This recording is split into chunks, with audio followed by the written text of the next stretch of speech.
She always loved making a scene. Ever since we were kids, my sister Camilla had this way of turning every room into her stage. Birthday parties, school plays, even funerals. Somehow, she'd find the spotlight and plant herself in it like a queen claiming her throne. And I was always the shadow in the corner. The quiet one. The +1 who carried her purse, snapped her photos, and clapped the loudest. Never mind that I was the older sister. Camilla had her 30th birthday bash at one of the trendiest rooftop lounges in Manhattan. I flew in from Boston just to be there. I cleared my work schedule, bought a last-minute dress that didn't scream trying too hard, and even paid for my own hotel. I assumed I'd at least get a chair at her table. Instead, when I arrived, Camilla greeted me in front of her glittering friends and her smug fiancé with a glass of champagne in one hand and a smirk that could slice granite. "Oh, good, you're here," she said, motioning me over. "You can help pass around the hors d'oeuvres. And be a doll. Don't wear that jacket in pictures. It screams budget airline." Some of the girls laughed. Others looked awkwardly at their shoes. I stood frozen, blinking. Had I misheard? Was this a joke? "Don't look so stiff," she said, nudging me. "You're my +1, remember? Every queen needs her handmaiden." I wanted to walk out then and there, but instead, I stayed. I smiled politely, nodded like a trained assistant, and handed out champagne flutes to people who barely remembered my name. I told myself I was being mature, graceful, family first. But inside, something snapped. This wasn't new, just louder. My parents had always treated Camilla like she was spun from gold and starlight. I was the reliable one, the one who understood when sacrifices had to be made. I skipped summer camp so she could take ballet. I missed my college graduation so they could attend her once-in-a-lifetime pageant. And now, at 32, I was still folding myself into the background just to keep the peace. Camilla's birthday dragged on like a performance she refused to end. Speeches were made, toasts were given. My name wasn't mentioned once. At one point, a woman asked if I was one of the staff hired for the event. I smiled and said, "Just for tonight."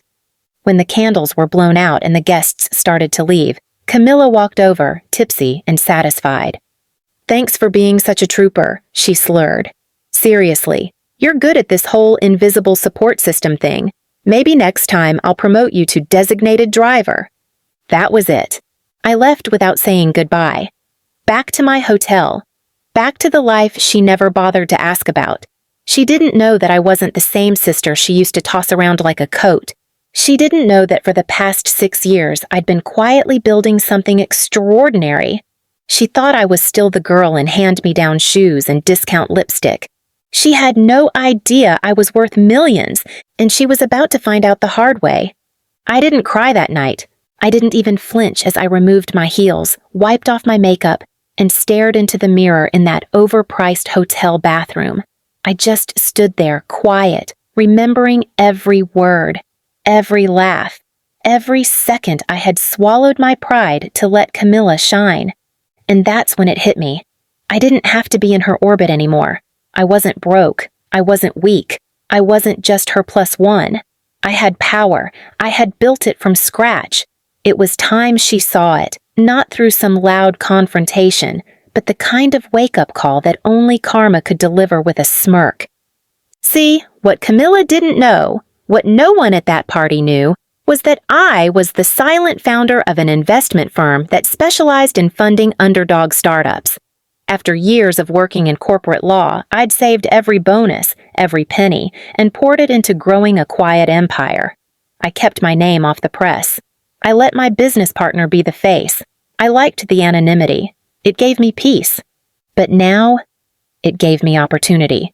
Because 3 weeks after Camilla's party, I received a pitch deck forwarded to my office from our venture inquiry inbox. It was her fiancé's project, a wellness startup he was trying to get off the ground with celebrity influencer backing. His ask? $2.5 million in seed capital? His tone? Arrogant? Entitled. He listed Camilla as the brand face, calling her a natural star with a commanding presence. I smiled. Oh, the irony. I scheduled a meeting with him, under the alias my team used for anonymity, Ms. D. Wells. He showed up 30 minutes late, oozing charm and ignorance. He didn't recognize me. He pitched the idea like he was doing me a favor. When he finished, I leaned back and said, "Interesting model. But your partner, Camilla, what exactly is her expertise in wellness again?" He chuckled. "She's the face. She knows how to hold a room." "Oh, I've seen that firsthand," I replied. "I was at her birthday party. She told me I was good at being invisible." His face changed. "Wait, you were there?" "I was the +1 servant, the one she said should serve drinks and disappear." Now he really looked. The color left his face. "You're Nora, her sister, and also the sole decision-maker behind this fund." He started backpedaling, but I raised a hand. "Relax, I'm not here to humiliate you. This is strictly business, but I decline the investment. Not because of the numbers, but because I don't invest in people who confuse cruelty for charisma." He left red-faced, muttering apologies. I didn't respond. He wasn't the target. Camilla was. That same week, I pulled a few strings.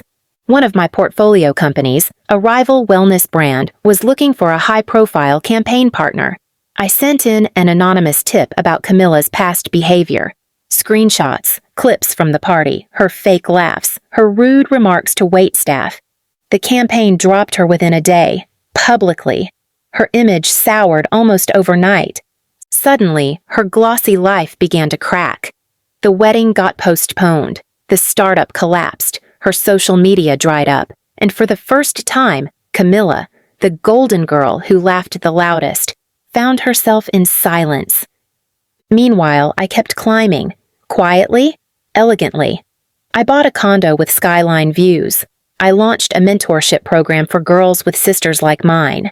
Girls taught to shrink. Camilla tried to reach out once, a vague, awkward text that said, "Hey, you free to talk? I miss you." I didn't respond, not because I was angry, but because I had finally learned that not everyone deserves a seat at your table just because they share your blood. She had her stage. Now I had my world, and I was done being anyone's shadow. Months passed.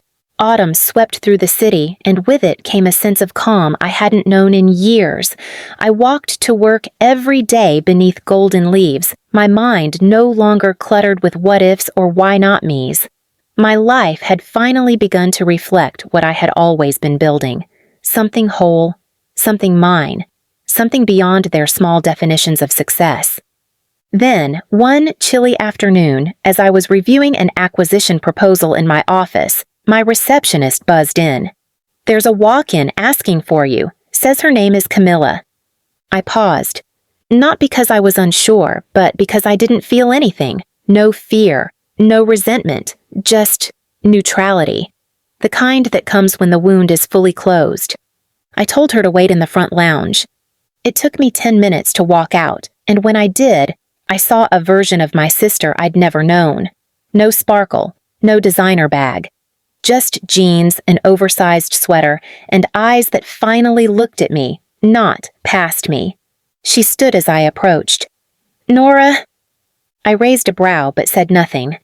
"I lost a lot this year," she began. "The deals, the campaign, the wedding, it all kind of collapsed at once. And somewhere in there I started thinking about that night, my birthday." "You mean the one where I played your waiter?" She flinched. "Yeah, that one."